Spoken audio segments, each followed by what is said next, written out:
Not a fad, but a change in content creation and usage. Look wherever you want: social media, podcasts, and newsletters.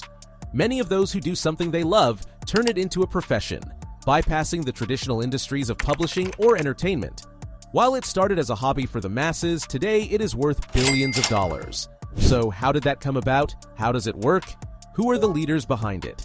Let's dive into the transformation of the creator economy, its players, and the future of it in this video. Let's get started. The roots of the creator economy date back to the beginning of Web 2.0 in the early 2000s. Web 2.0 is utterly unlike the earlier internet, which was mainly a read-only platform. In Web 2.0, users not only were in a position to view content, but even create and share content. With YouTube, Facebook, and WordPress, anyone can express oneself by posting blogs and other media. This interaction laid the foundation for the creator economy we have today, whereby individual content makers can scale their audiences and even possibly develop careers through online platforms.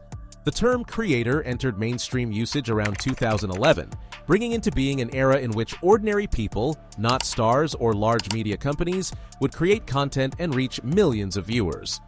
This was the true beginning of the creator economy, though not quite comprehended at that time. With digital tools making things really more accessible, there began to create content people who also started creating material. The creator economy really caught fire in 2020 with the COVID-19 pandemic. Many people lost regular jobs and stayed indoors, working for themselves. Many resorted to such platforms as TikTok, YouTube, and Instagram to be creative and make money. The creator economy had reached over $104 billion by 2021, which is proof of just how big this new industry is. The creator economy works on a simple idea. Creators make content, grow their audience, and find ways to make money from it. Of those three, the main platforms are YouTube and Instagram, offering the support system, thus providing tools for creating, sharing, and making money from content.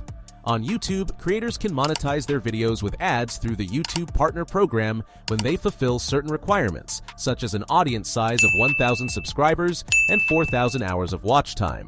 Once this is achieved, creators can earn money from ads that run on their videos, with revenue shared between YouTube and the creator. But ad revenue is just one of many ways in which creators make money. Currently, sponsorships and brand deals are a very critical factor since the creators advertise those products or services in return for money. According to a 2022 Pew Research survey, 30% of social media users in the US have purchased a product after seeing it promoted by a creator or influencer. This shows how much influence creators have on people's buying decisions because they connect brands directly with their audience. Subscription models are one of the significant monetization methods for creators. Platforms like Patreon and Substack enable creators to generate revenue from the loyal fans, who receive special content for a monthly fee. Such direct support has turned into a critical monetization model for creators, especially those with small but highly active followings. A niche creator may not have millions of followers, but they often make more money per fan because they've built strong loyalty with their audience. Digital products and NFTs are new ways for creators to make money from their work. On the OpenSea Foundation, with blockchain technology, creators can sell their digital art, music, or other contents directly to their fans. For those with a large following, this also opens up opportunities such as the sale of merchandise, branded clothing, or books. Digital goods could be another area. This means creators can earn money in multiple ways, helping them become financially independent. Some of these important people pioneered the new forms of work that have led the growth of the creator economy. Michelle Phan was one of the first big beauty influencers on YouTube, showing how a creator can turn their personal brand into a business. Having picked up millions of followers with her makeup tutorials, Michelle helped launch Ipsy, a beauty subscription service, showing the business potential of the creator economy. Jack Conte founded Patreon and has altered the way creators generate their revenues, giving the fans a straightforward chance to enable them to support their favorite creators through subscription. This has become crucial for smaller creators who don't need huge audiences to earn a living. Hank Green also played a significant role in building the VidCon community. Alongside this, he put considerable effort into building supportive systems and business models where the well-being and economic success of creators is considered paramount.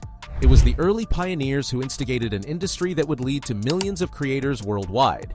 Today, the creator economy counts more than 50 million people worldwide, with platforms offering all the tools and support a growing workforce needs.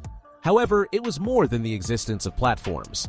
The concentration on user-generated content by Web 2.0 offered a good climate for the development of the creator economy, as demonstrated by social media platforms like Facebook and Instagram, which enabled creators to establish their personal brands and connect directly with their audience by laying the groundwork for what would later be labeled as influencer marketing. YouTube, in effect, has given the world a space for creators to distribute video content with direct reach to millions of viewers outside the confines of large traditional production studios. Although the creator economy is growing, it also creates more challenges. One major challenge for creators is their dependency on algorithms. Algorithms determine what content is displayed to whom on platforms like YouTube, Instagram, and TikTok. These algorithms change often and can be hard to predict, making it tough for creators to stay visible. A gigantic change to an algorithm can have a terrible impact on reach, lowering income and constraining audience growth. Also, creators face burnout because they must keep creating new content to stay relevant on these platforms. This factor remains among the core concerns for the majority of creative content. Easy sharing on the internet makes the work of the creators easily copied, forwarded, and published without permission. Platforms often don't do enough to prevent stolen ideas, which makes it hard for creators to protect and profit from their original work. Despite these challenges, the creator economy remains changing and appears a bit more promising for the future. Emerging technologies including blockchain open doors for content creators to own and monetize their works in ways yet to be seen. For example, NFTs enable a creator to sell unique items in their digital forms and will be in control of their work, even the way it gets distributed. Because Web 3.0 is much concerned with decentralization, it could give creators more control, allowing them to connect with their audience directly without needing platforms like YouTube or Instagram. The creator economy has grown a lot since it began in Web 2.0. From a hobby, many turned into something big, an industry for the new means through which people earn money from their love. It is not just about the money, however. The creator economy has changed how we engage with content, giving anyone the chance to create, share, and earn from their work in their own way.